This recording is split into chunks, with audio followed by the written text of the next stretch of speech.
दिया जाता अब है। मीट खाने पर लोगों को पीटा जाएगा। अरे राजा दशरथ जी शिकार करते थे तो शिकार करके क्या करते थे, पूछिए उन भक्तों से। जो सावरकर गोडसे के नाजायज औलादे हैं उनसे पूछिए, जो हाई तबाह मचाते हैं उनसे। कौन लोग हैं ये जो मारने वाले, कौन लोग? ये लोग देशद्रोही लोग हैं। ये श्यामा प्रसाद मुखर्जी और सावरकर के लोग हैं, जिनके बाप दादा गोरे अंग्रेजों की दलाली करते थे। जो गोरे अंग्रेजों ने डिवाइड एंड रूल का बीज बोया था, उसमें ये पानी डालने का काम कर रहे हैं। पत्रकारों पे इस तरह हमला होगा तो आप लोगों की आवाज उठाएगा कौन? आप लोग तो पत्रकारों की आवाज उठाते नहीं है। किसने बोला? मैं फेसबुक दिखाऊं? दिखा दीजिएगा। मैं बराबर पोस्ट डालता। अच्छा, ऐसा कुछ भी नहीं है, लेकिन सबके अभी फेसबुक क्या करता है, हम लोगों का रीच कम कर देता। अच्छा। हमारे फॉलोअर्स कम कर देते, व्यूअर्स कम कर देते। अच्छा। हमारे शेयरिंग आपकी बात पहुंचे नहीं तक। तो सारा ऑनलाइन मीडिया, प्रिंट मीडिया या जितने IT सेल आपके पीछे लगी हुई है। बिल्कुल, आप देख लो, यही तो खेल चल रहा है। भारत जैसे लोकतांत्रिक देश में ABP के गुंडों ने जिस तरीके से JNU में लगातार हिंसक घटनाओं को अंजाम दिया है, ये बेहद शर्मसार करने वाली बात है। विश्व के मानचित्र में भारत को बदनाम करने की एक बहुत बड़ी साजिश है। ये देश सभी धर्मों का है, सभी जाति के लोगों का है, सभी प्रांत के लोगों का है, सभी भाषा के लोगों का है, और एक साजिश, षड्यंत्र, प्रयोग के तहत सरकार की नाकामियों पर पर्दा डालने के लिए, हिंदुस्तान की आवाम का माइंड डाइवर्ट करने के लिए इस तरीके के घटना को अंजाम दिया जाता रहा है और दिया जाता है। अब मीट खाने पर लोगों को पीटा जाएगा। लाइसेंस क्यों दिया गया बेचने के लिए? अगर मीट से इतनी ही तकलीफ है तो लाइसेंस रद्द करें ना उन लोगों के। भैया कहाँ जा रहे हैं? राजा दशरथ जी शिकार करते थे तो शिकार करके क्या करते थे, पूछिए उन भक्तों से।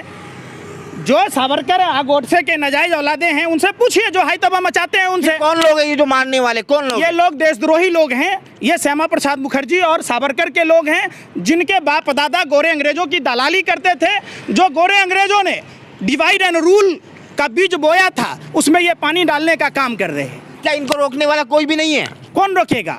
आप ही कातिल हैं, आप ही मुंसिफ हैं, सत्ता में वही लोग बैठे हैं। तो ऐसे ही चलता रहेगा सब कुछ? ऐसे थोड़े ना चलेगा। ये वही भारत है जो दो विश्व युद्ध के विजेता को जब अपने दिमाग पर बनाई तो 7 समुंदर पार खदेड़ दिया था।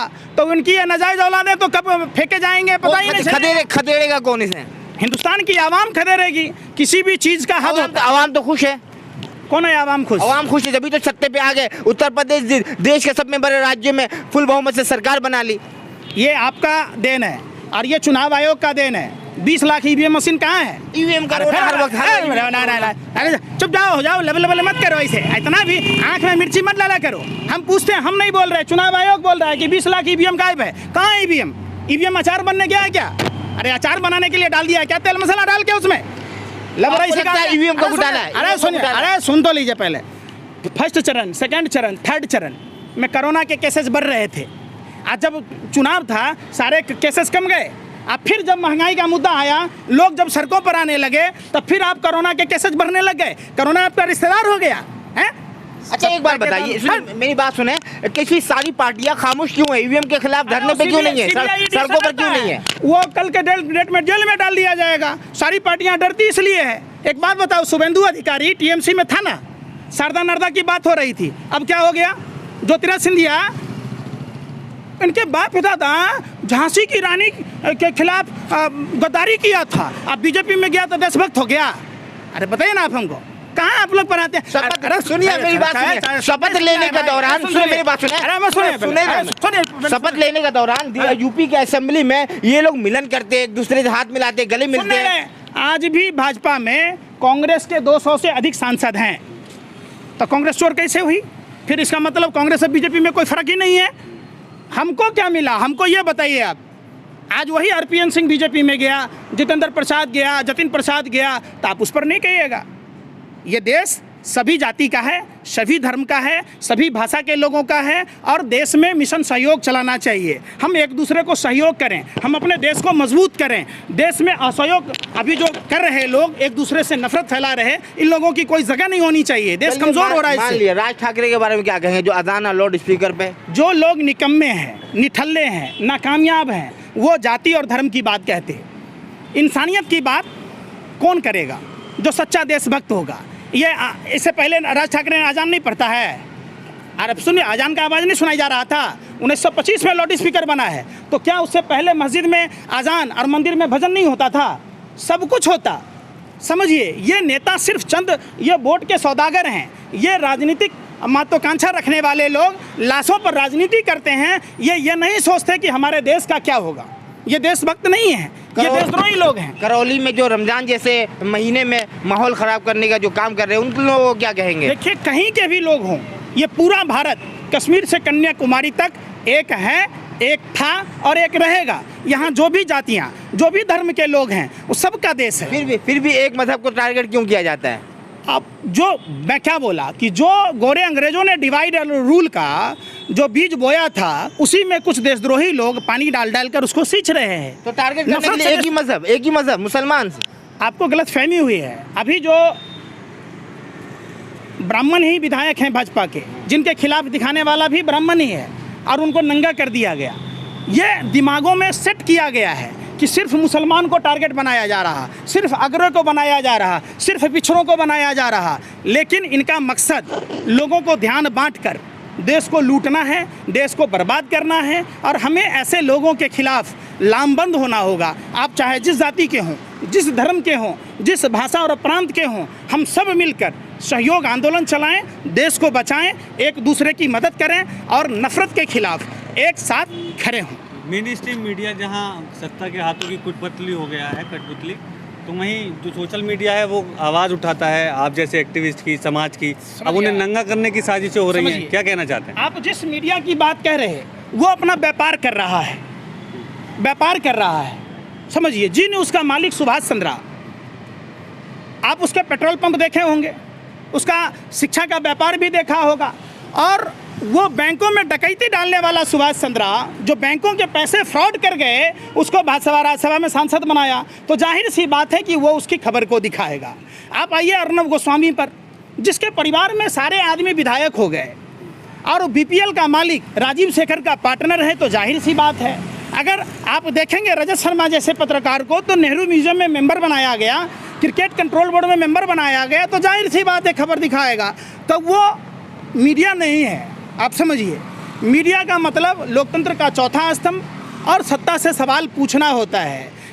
हिंदुस्तान की आवाम के बारे में खबर। चौथे स्तंभ को नंगा कर दिया जा रहा, नंगा करके खड़ा कर दिया जा रहा थाने में। अब चौथे स्तंभ कहाँ रह गया? फिर राज्यसभा का सदस्य बनाया, उसको नहीं बताया आप कौन बनाया? आप उसके खिलाफ दिखाए, इसलिए ना आपको नंगा कर दिया। यही बात कहते रोना है और यही बात बोला जा रहा है। गोवलकर ने कहा 95% लोगों को गरीब बनाना और 5% लोगों को गरीब बनाना, 5% लोगों के हाथ में सत्ता का केंद्रीकरण देना। ये उसी एजेंडे पर चलते हुए देश में जाति के नाम पर, धर्म के नाम पर, भाषा के नाम पर, प्रांत के नाम पर तरह तरह के। एक बात बताइए, ये लोग अगर इतने कट्टर अपने आप को हिंदू प्रस्तुत करते, ये आपने देखा होगा रावण, कौरव और कंस, महिलाओं का अपमान किया, इनका समूल नाश हो गया। इनका तो कोई है भी नहीं। क्या हमारा धर्म इंसान को पूजने की बात सिखाता है? हमारा धर्म नीम के पेड़ में शुक्रवार को पानी डालते हैं हम, क्यों? औषधीय गुण है।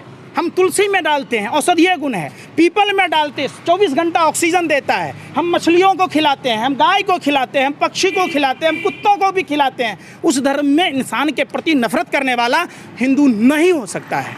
समझिए, देश की अर्थव्यवस्था एक तरह से कहो कि जैसे हालात हैं उसके हिसाब से, नींबू की महंगाई देखो, पेट्रोल की महंगाई देखो, और आप लगे हैं झटके में और हलाल में, हिजाब में, नकाब में, झंडा फहराने में। यही चीज़ समझने की बात है। जब 2014 से पहले प्रधानमंत्री जी भारत को कहते थे कि अमेरिका और ब्रिटेन के लोग वीज़ा के लिए लाइन में आएगा, प्रधानमंत्री जी कहते थे उस समय के तत्कालीन प्रधानमंत्री पर, गरीब खाएगा क्या?